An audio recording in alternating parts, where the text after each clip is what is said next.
ካብቲ ዝቕመጣሉ ከተማ ናይ ኮሌጅ ትምህርቲ ምስ ወድአዩ ካብ መምህር ኮይኑ ኣብ ካልእ ቦታ ዝተመደበ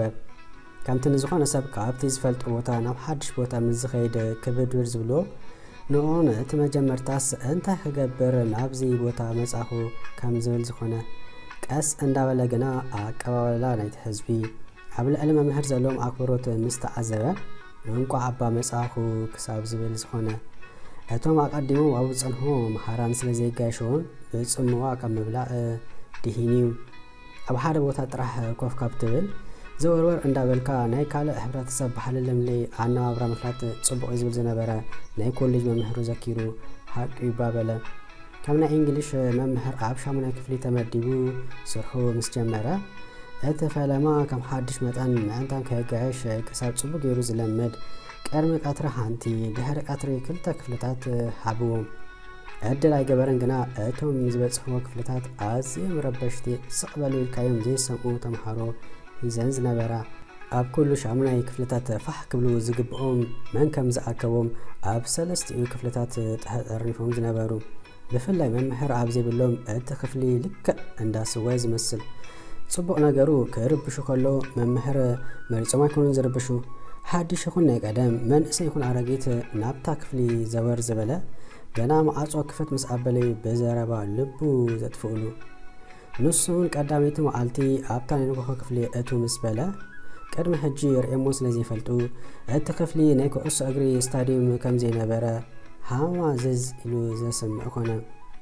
ኣይተዛረበን ነቲ መጽሓፍ ኣብ ጣውላ ኮፍ ድሕር ምባል ስመይ ኤርምያስ ይበሃል ናይ እንግሊሽ መምህርኩም እዩ መጀመርታ መዓልቲ ነቶም ተምሃሮ ክትሕድሮም ወይ ክድሕሎም ኣለካ እምበር ፈሻሻ እንተ ብዘይካሎም ክድንድኑ ካይኽእሎም ዝብል መጠንቀቕታ በፂሕዎ ስለ ዝነበረ ኣብ ክፍለይ ረበሻ ዝበሃል የለን ድሂም ትብሎ ግዳ ብፊልስትራ ከንጥረኩም እዩ ኣነ ንስኻትኩን ዘራኸበና ትምህርቲ እዩ ካብ መምህርን ተምሃራይ ተኸባቢርና ክንከይድ ኣለና ኖ ክርብሽ ትብሎ እንተ ክንኩምና እንዳበለ ዘይባሓራት ህዝቢ ክሕድዶም ጀመረ እምበር ንሱስ ወሪዶ ኢድካ ኢትኸልኸማን ኣይናኸስን እዩ ተምሃሮ እዚስ ርጉም ዝመስል እንዳበሉ ንክልተ ሰውን ምስ ተጸመሙ የግዳስ መምህር ኤርምያስ መሬት ሰላም ኣሎ ኢሉ ቢጽ ክብል ምስ ጀመረ ቀስ እንዳበሉ ክደፍርዎ ጀመሩ ሽዑ ኣኸለስ ሰቕበል ኢልካዮ ምሽ ስቕ ክብሉ መሊሶም ይላገጹ ዋላ የእዛኖም ኣትሒዙ ኣንበርኪቦም ከሎም ዝዕልሉ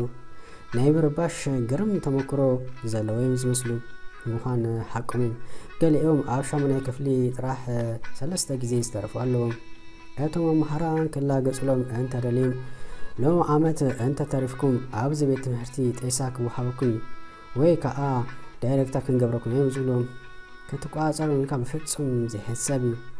ብየማናይ ፀገ ዘሎ ስቕ ምስ ተብሎም ብፀጋም ዘሎ ይጅምሩ ሽዑ ማእኸሎት ይቕፅሉ ነቲ ረበሻ መደብ ሓንፂፆም ዝተዋፈርሉ ዘምስሎም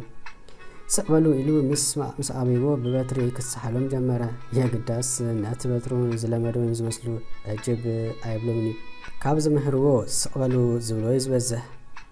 ቀይሩን እኳ እንተበለ ክሳብ ፍርቂ ሰሜስተር ተጸመም ሽዑ ጉዳይካ ክረአዩ ምስ በልዎ ከይፈተወ ከጽመም ዝወሰነ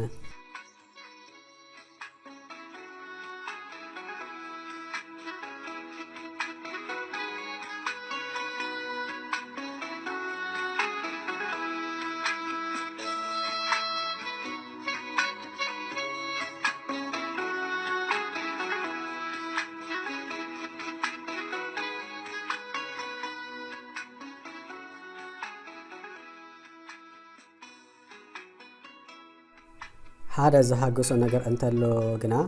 እቶም ኣብ ውሽጢ ክፍሊ ዝርብሹ ተምሃሮ ብፍላይ እቶም ኣወዳት ኣብ ደገ ምስ ዝረኽብዎ ብኣክብሮት ሰላም ይብልዎ ዝኾነ ንብረት ተሰኪሙ ምስ ዝርእዎ ዝገደፉ ገዲፎም ናብታ ዝተጋረያ ገዛ ይብፅሑሉ ኣብ ናይ ቤት ትምህርቲ እንዳሻሂ ክበልዕ ኢሉ ምስ ዝኣቱ ዋላውን ኣብ ደገ ሕሳብ ኣይከፍልኒ እምበር ከመን ከም ዝኸፈሎ ዘይፍለጥ ተኸፊልካ እዩ ስለ ዝበሃል ምክፋል ጥራሕውን ኣይኮነን ምሽ ናይ ሓደ ፓኒኖ ናይ 10 ተኸፊልካ እዩ ኣብ ዝደለኻ ግዜ ክትበልዖ ትኽእል ኢኻ እዩ ዝበሃል እተን ኣዋልድ እንተኾና ካብ ምልኻፍ ኣይዕረፋን ኣብ መንገዲ ገሊአን 11 ክፍሊ ክሕልዋ ዝግበአን ብሰንኪ ምትራፍ 8ይ ክፍሊ ዝመሃራ ዕብዕብ ዝበላ ሓንሳብ ዓይንን ይጸቕጠሉ ሰላም ክብልኦ ይደልያ ረጊጾም ዝሓልፍ ከዓ ንሕና ከማን ሰላም ኢልናዮ ኣበይ ዘሎ ይልዓሉ እንዳበላ ይሰሓልዎ የግዳስ እቲ መጀመርታ አንተንታ ይዝገበርኩ ሰበ ዘይምህራን ይብል እንተ ነበረ ስለዝለመዶ ጻማም እዝኒ ክህበን ዝወሰነ ሙኻነ ብቁርዩ ዝዓበን እምበር ዘይመሰተኒ ህይወት ብከምዚ እንዳ አጸለግና ሓንቲ ካብተን ተምሃሮ ህልፈ ሰባ ክትግደሰሉ ጀመረት ዋላ ከአብ ትምህርቲ አይን ፍእቲ አይሕማ እንተ ነበረት ናቱ ጊዜ ንክተአክል በሓንቆታ ክትጽበ ጀመረት አብ ማእከል ኮፍ ምባል ገዲፋ ቦታ ቀየሩን ኢላ አብ ቅርቢቱን ኮፍ በለት እቶም ካልኦት ክርብሽ ከለው ንሳ ግና ኣብተናቱ ክፍለ ጊዜ ስቕ በሓሊት ኮነት ወራህ ልፍ ሓሊዋስ ሓንሳብ ክርብሹ ምስ ትሰቆም አንታ ዘይት ገድፉና ንኣኹም ዲና ክንሰምዕ መፂና ላስ ክንምሃር ብዘይ ልባ ክትዛረብ ጀመረት ኣረዲእዎም ገለ ዝስራሕ ኢቡ ኮፍ ምዝብል ኣብተናቱ ቦታ ጥራዛ ሒዛ ከይዳ ኣይተረዳእን ኣረዳእኒ ክትብሉን ጀመረት ንሱ ግና እዞም ክላስ ዳ እንታይ ሓሲቦም ክልወጡ ጀሚሮም ካብ ምባል ሓሊፉ ዋላ ሓደ ትዕዝብቲ ኣይሕደረን ሓራ ኢሉ ከረዳይ ይጸንሕ ድሕሪ 5 ደቂቃ ትምለሱ ዋላ እኳ ገሊኦም ኣብቲ ዝምህረለን ክፍልታት ኣብ ትምህርቲ ዝግደሱ እንተነበሩ ከምናታ ደጋጊሙ ዝሓቱ ስለ ዘይረኣየ ተገዳስነታ ክሕግሶ ጀመረ እምበርከ ብዝተኸኣሉ መጠን ፍልጠቱ ከካፍል ስለ ዝደሊ ክገልጽ ከሎ ካብ ትምህርቲ ንላዕሊ ኣድሕውኣ ኣብኡ ትገብር እናሓንሳ እንታይ ከም ትገብር ዘላ ነብሳ ከማን ደንግርግር ይብላይ ብዝተኸኣላ መጠን ተመላኺኣ ተጻቢኣ ክትመጽኣ ትፍትን ሓንሳብ ሊፕስቲክ ጌራ ክትመጽእ ከላ ዳይሬክተር ስለ ዝረኽባ አልግስዮ ወይ ተመለሲ ስለ ዝብላ ካይፈትወት ጸራሪጋ ተኣቱ እቲ ካል ዓይነት ትምህርቲ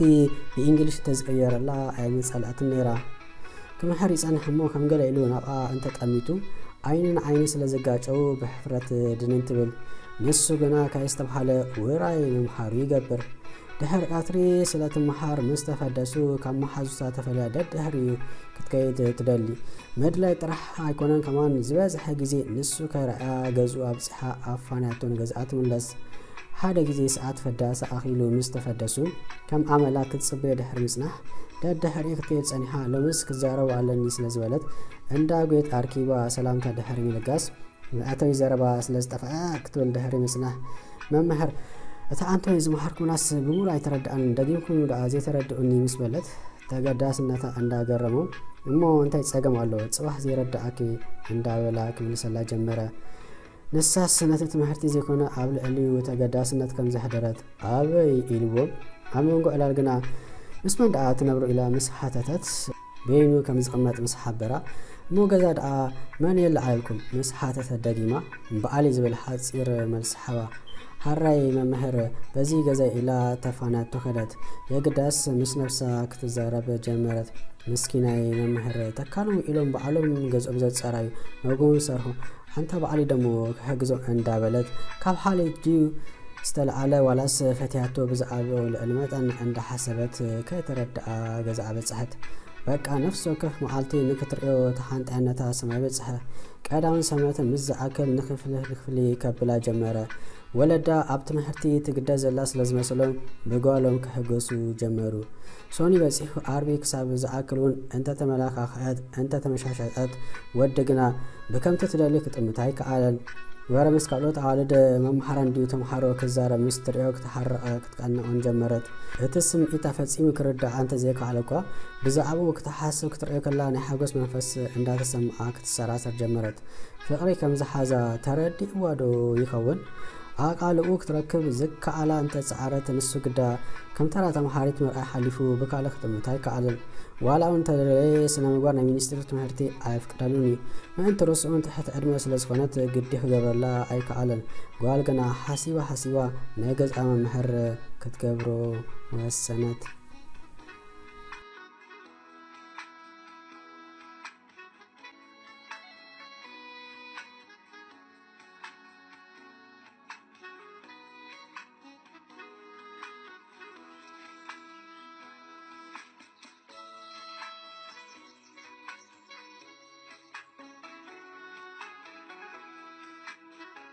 ንስድረኣ ናይ ገዛ መምህር ግበሩለይ እንግሊሽ ከማቐል ደለለኹም ምስ በለቶም ናይ ተሕዝቶ ጸገም ስለ ዘይነበሮም በተሓጓስ ሓራ ኢሎም ኣይሰሙን ሳለስቲ ንሶም ዝፈልጥዎ መምህር ኣምፅኡላ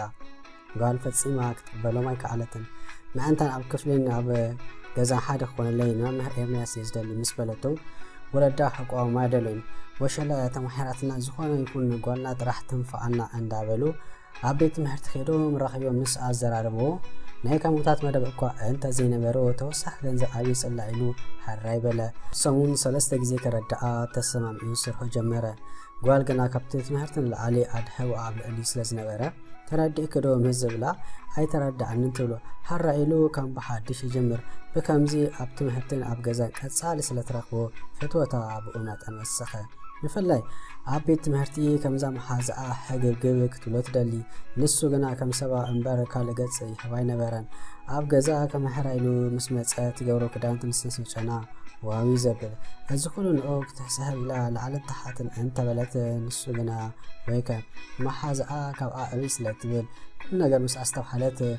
ዋላ ዕላላ ዘበለ ብዛዕቦ ከም ዝኾነ ምስ ተረድአት ኣፍቂራቶ ከም ዘላ ቆባ በለታ ምስ ነገረታውን እትፈለማ ፍቕሪ ይኹን ኣይኩን ዝፈልጦ ይብለይን የግዳስ በቃ ገጹ ክርኢ ይደሊ ረኸቢ መጻኒ ምስ ረኣኽቦ ይሕጎስ ምስ ተፈለኒ ኣመና ይናፍቆ ምስ በለታ መሓዛ ይትሸገሪ እዚ ፍቕሪ ዝበሃል ፍቕሪ ሂዝብ ክሎ በለታ ንሳ ግና ፍቕሪ ዲ ሂዝዋ ካለ ሓደ ትፈልጦ ነገር እንተሎ ንሓጎሳ ምንጭ ንሱ ከም ዝኾነ ጥራሕ እዩ። ዓይኑ ምጥማት ዘብዛሕት ወዲ ዶንጊስ ጸገማ ክርድኦ ክኢሊ ኩሉ ተግባራታ ንድሕሪት ተመሊሱ እሪ ቁፅር ኣቢሉ ምስ ዘከረ ከም ትፈትዎ ርግፀኛ ኮነ። ኣብ ክፍሊ ክምሕር ከሎ ናብኣ ገጹ ምጥማት ክስከፍ ጀመረ። ዓይኒ ምስ ዝጋጨው ሕጅስ ክስንብድ ጀመረ። እንታይ ከም ዝገብር ኣቕሉ ጸቦ ክፍሊ ቀይሩን ድግብር ወላስ እንታይ መዓስ ከዓ ኣርኪባቱ ለዚ ከምዝታት እንዳበለ ብዝተኻለ መጠን ካብ ቅድሚኣ ከረሓቐ ጀመረ። ክምሕራ ገዛ ምስ ገደ ብዙሕ ገጽ ክሓበ ዘምፅኦ ገይሩ ቀልጢፉ ግልብጥ ኢሉ ይወፅእ። ኣብ ክፍሊ ብጌጋ ናብኣ ምጥማት ገደፉ እንታይ ናጠቤት ዝበሃል እንዳበለውን ተሸቑረረ። ንሳ ግና ገጻ ብዝከልዓ ቁፅሪ ፍቕራ እንዳወሰኸ መፀ። ክምሕራ ምስ ዝመፀ ሻሒዱ እንጀራ ጽማቕ ባናና ክትብል ኣብ ነፍሲ ወከፍ መዓልቲ ምስ ኣብዝሓትሉ ኣቕሉ ስለ ዝፀበቦ በቃ ካልእ ሲትራፍ ነዚ ኣብ ገዛ መምሓር ክገድፉ ኣለኒ እንተበለ እኳ ስድራ ግና ንዓኻ ስለ ዝመረፀት በጃኻ መሓረልና ስለ ዝበልዎ ከይፈተው ሓራይ በለ። ቀንዲ ኣሰኪፎ ዘሎ እቶም ተምሃሮ ፈሊጦም ዘይሽም ክሕቡ እሞ ከይዋረድ ምስጋይ ኣብ መወዳእታ ግና ክዛረባ ኣለኒ ስለ ዝበለ ሓደ ግዜ ስድራ ኣጌሾም እንዳምሓራ ከሎ ኣብ መንጎ ግና ከም ትፈትዎ ከም ዝፈልጥ የግዳስ ንሱ መምሕር ንሳ ተምሃሪት ከም ዝኾነት ካልእ ነገር ከዓ ኣብ ትምህርቲ ክተድሕብ ከም ዘሎ ምስ ሓበራ እሞ ኣነ ፈትቶ የዘብለካ ምስ በለቱ ዝመልሶ ጠፍኦ።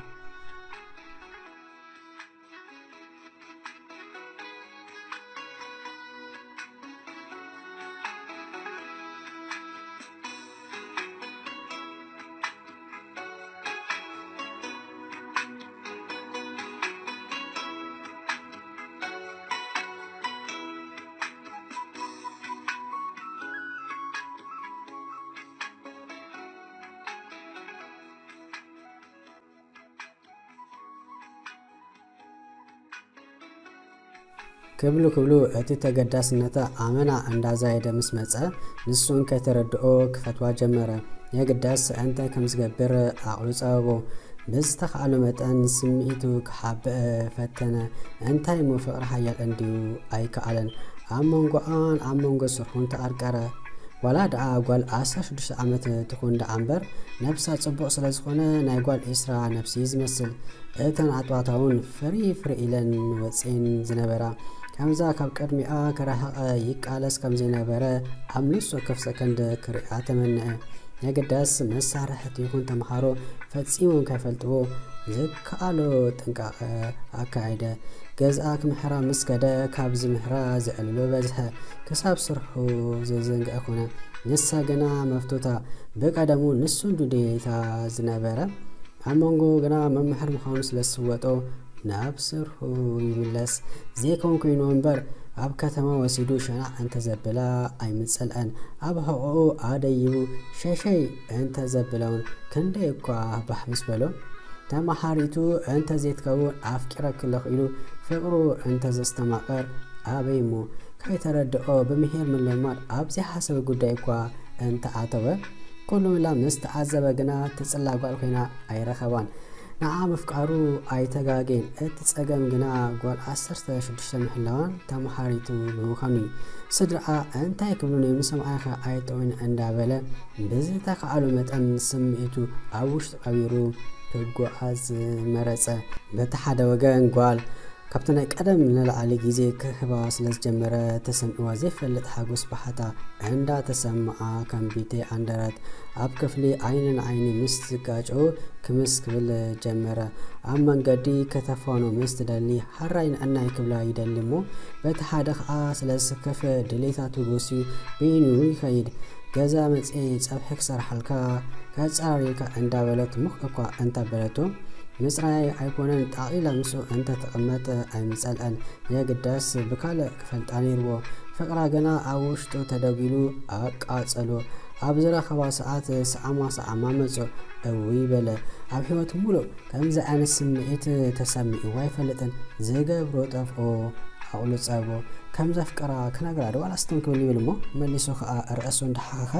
ሓራይ ከም ትብለኒ ይፍሉጥ እንዲ ብድሕሪ ኢኸ እንታይ ክኸውን እንዳበለ ምስ ነፍሱ ተማኸረ። የግዳስ መልሲ ይረኸበን ጓል ገና ስልጣነ ብስኻ ዝተሰርሐ ኣነ ዝበለ መዊ ከይተረፈ ቆፂራ እንዳመፀት ፅሙእ ኣብ ዝበለላ ዋላ ከኖ እንተበላ ክትሕቦ ጀመረት። ማራ ደንገፀቶ ከብዱ በልዐቶ ክልቲኦም ተፋትዮም ከሎ እቲ ኩነታት ግና ንክልቲኦም ኣይጠዓምን። ንሱ እምበር ንሳስ ኣይምገደሻን ይፈትውኪ እንዳበለ ንፍቅረ እንተዝሓታ ከዳገመት ሓራይ ምስ በለት ሂወት ብከምዚ እንዳኸደ ናይ ክረምቲ ዕረፍቲ ኣኸለ። ንሱ ናብ ኣስመራ ገዝኡ ከደ ምፍላይ ንክልቲኦም ከሞት ኣደ በብውልቆም ከበዶም ክኸይድ ከሎ ግዳ ቆፅሪ ቴሌፎን ስለዝገደፈላ ደደው ኢላ ክትዕልሎ ጀመረት። ንሱ እውን ኣይፀልኦን ግዲ ብኣካል ዘስተማቐረ ፍቅሪ ብቴሌፎን ከማልሶ ደልዩ ካርድ ክሳብ ትውዳ ይዕልሉ ክመፂ እንተበለቶ እኳ ተፀሊል ክድኽ እንዳበለ ኣብያ ካብ ሓደም ሽሕ ግዜ ኣታበጃኻ እንዳበለት ለሚናቶ ኣቕበፃ ሕጂ ኣቱ ምባል ገዲፋ ኣታ ምባል ጀሚራ ሽሕ ግዜ ንፍቅሪ ኣፍ ኣውፅኡ እንተዚ ሓተታ ተመሓሪቱ ከም ዝኾነት ክሳብ ዝርስዕ ልቡ ኣጥፊኡ ዘእላ ፀንሒ ግና ናብ ውልኡ ምስ ተመልሰ እንታይ ክገብር ፀንሒ እንዳበለ ምስ ነፍሱ ይበኣስ። ክረምቲ ተወዲኡ ትምህርቲ ምስ ተጀመረ ንሳ ንታሽዒ ክፍሊ ስለዝሓልፈት ናብ ሃይ ስኩል ሰገረት።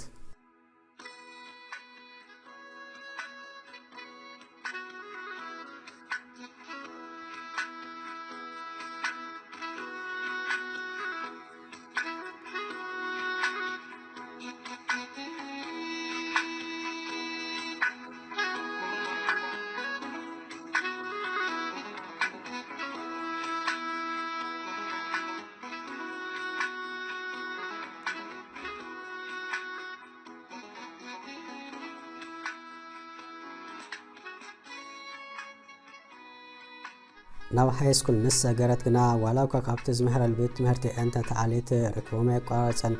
ምእንቲ ርእሱ ናይ ገዛ ትምህርታ ስለዘይቋረፀት መራኸቢ ግዜ ኣይሰኣኑን።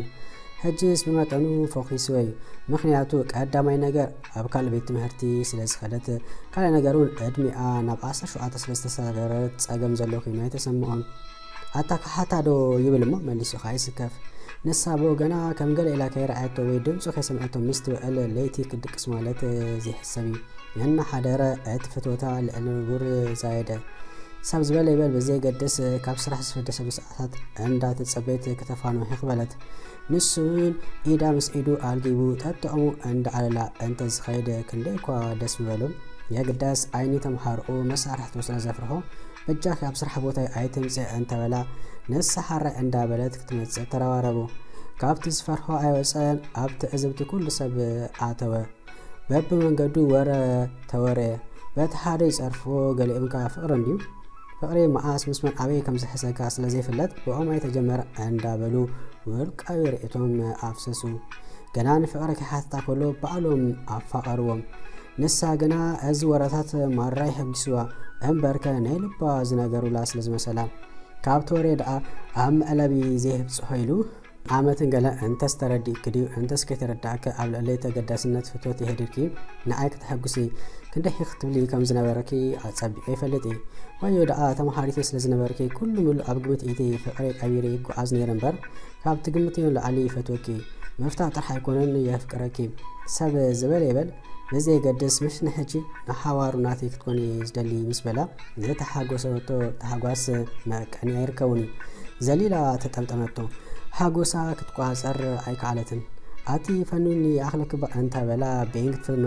ምዃን ሓቀያ ካብ ትፈቶ ነገር ምርካብ እንታይ ካልእ ዘሐጉስ ነገር ኣሎ ኮይኑ ዋላ ደኣ ፍቅሮም ንደገ እንተ ዘውፅዎ ብዝተኻለ መጠን ብምርዳእ ውሽጡ ሽገይሮም ቀጸልዎ ገዝኡን ክትከይድ ጀመረት ተፈዲሳ ናብ ገዝኡ ተላገስሙ ናተ መፍትሕ ስለ ዝሓባ ከፊታ ኣፀራራይትሉ ፀብሒ ሰራሪሓ ገዝኣ ትኸይድ እንጀራ ይትበል ጠስሚ ስጋ ከይተረፈ እንዳምፅአት ነቲ ገዛ ክትትፈሉ ጀመረት ኣንቲ በጃኺ ግደፊ እንተ በላ ክትሰምዖ ዘይሕሰብ እዩ ሓደ ክገብሮ ዝኽእል ነገር እንተሎ ብእስፊ ፍቅሪ ምልጋሲ ከም ሕፃን ኣሓንቀቓ ኣሰራሰራ መን ሽምኪ እንተ ትበሃል ኤርምያስ መን ይበሃል ኣቦኸ እንተ ትሕተት ኤርምያስ ክትአንቃፍ ኤርምያስ ክትስርናቕ ኤርምያስ ኣወዳት ክትጽውዕ ኤርምያስ ኩሉ ምላ ሚእቲ ካብ ሚእቲ ተቋፀሮ ጽቡቕ ነገሩ ስምዒታ ስለ ዝርዳኣላ ዋላ ከምኡ እንተ በለት ኣየክፍኣላኒ እምበርከ መምሕር ጥራሕ ዘይኮነ መቐረት ናይ ዓለም ስለ ዘርያ ኮይኑ ግና ዋላ ደኣ ራስ በራስ ኣብ ገዛ በይኖም ይሓሉ ፈጺሞም ክስአማሊ ናብ ካልእ ክሰገር ሓሲቡ ኣይፈልጥን ገና ንእሽተይ ጓል 12 ዓመት ዘላ ኮይኑ ይስምዑ ንሳ ግና ኣብ መእጉርቱ ትስእሞ ከም ድለያ ተሓቆ ሕሲምሲ ትብሎ ከንፈሩ እንተ ትስእሞ ኣይምጸላእትን ድፍረት ኮይኑ ስለ ዝስምዓ እንዳደለየት ስቃያ ትብል ወረ ርጉም ጠንበርበር እንዳበለ ገዝኣ በፅሐ ስድራ ቀርሚ ሕጂ ገለ ነገር ኣስተኪሎም እኳ እንተ ነበሩ ሓቂ መስለማ ኣይነበረን ሕጂ ግና ምስ ተደጋገመ ንጓሎም ምስ ሓተቱ እወይ ፈትወየ ብዘይምኡ ከም ምንባር ሞት ይቀለኒ ምስ በለት ኣቦኣ ማር ሓረቐ ሓዊ ለቢሱ ሓዊ ኮሉሲ ኣገርገረ ኣዲኣ ግና ንኤርምያስ ኣይጸልአቶን ብቀደም እውን እዚ ሰብኣይ ጓሌ እንተ ዝኸውን ትብል ስለ ዝነበረት እምበርከ ኩሉ ኩነታቱ ምስ ተዓዘበት ሰብኣይ ጓሌ ዘብል ኮይኑ ስለ ዝረኸበቶ ንሰብኣያ ክትእምኖ እንተ ፃዕረት ወይከ ጓሌ መንገዳ ክትስሕትያ ኣበይ ከኢላቶ እንዳበለይ ኣገርገረ ኣብ መወዳእቱ ክፈልዮም ፅዒሩ ምስ ኣበዮም ቀድመ ኩነት ኣምፀ ነዛ ጓለይ ካብ ቀዳመይቲ ክሳብ 15 ከም ትወፅእ እንተ ጌርካ ንፍቅርኩም ክምርቆ ምስ በሎም ንፍቅሪ ክትብል ካልእ እኳ ዝኽፈል ኣይኮነን ንጥቕምኻ እንዳስራሕካ ሓራ ኢሉ ተሰማምዐ ንዓም ሞራል ኣስነቓ ኣብ መንጎ መጽናዕቲ ትኽስ ትብል እሞ የግዳስ ኤርምያስ ስለ ዝረኣያ ተበራቢራ ገጻ ተሓፂባ ናብ መጽናዕታ ትምለስ ኤርምያስ እንተኾነ ዝተፈላለየ ሜላ እንዳምፀ ምስ ካልኦት መምሃር እንዳተሓገዘ ቀስ ብቀስ ለውጢ ክተምፅእ ጀመረት ኣብ ገዛ ከረዳኣ ከሎ እንዳተደጓደገት ኣብ መንጎ እንዳሰሓቃት እንዳተፃወተት ስለ ዝምህራ ህይወት እንዳስተማቐረት ስራሕ ትሰርሕ ዝነበረት ዓለም እንታይ መክሰባ ዝሓሊልካ ዘኽብረካ ዘፍቅረካ ሰብ ክትረክብ ከለኻ ፅባሕ እንታይ ይፈጠር ብዘየገድስ ኣብታ ብሓባር ዘለካ ሰዓት ክተስተማቕራ ኣለካ ፅዒሩ ኣብ መወዳእቱስ ሓሳብ ልቡ ስለ ዝሰመረብሉ መበል 16 ተርታ ወፀት እውይ እንታይ ክብለኒ ኣቦ ኢላ ማራ ፈሪሓ እኳ እንተ ነበረት የግዳስ ኣብ ጋሉ ዓብይ ተስፋ ስለ ዝረኣየ ኣብ ዝቐፅል ክፍሊ ዝሓሸ ተርታ ከም ትሕዝ ስለ ዝፈለጠ ደጋጊሙ ድኣ ንመምህር ኤርምያስ ኣመስገነ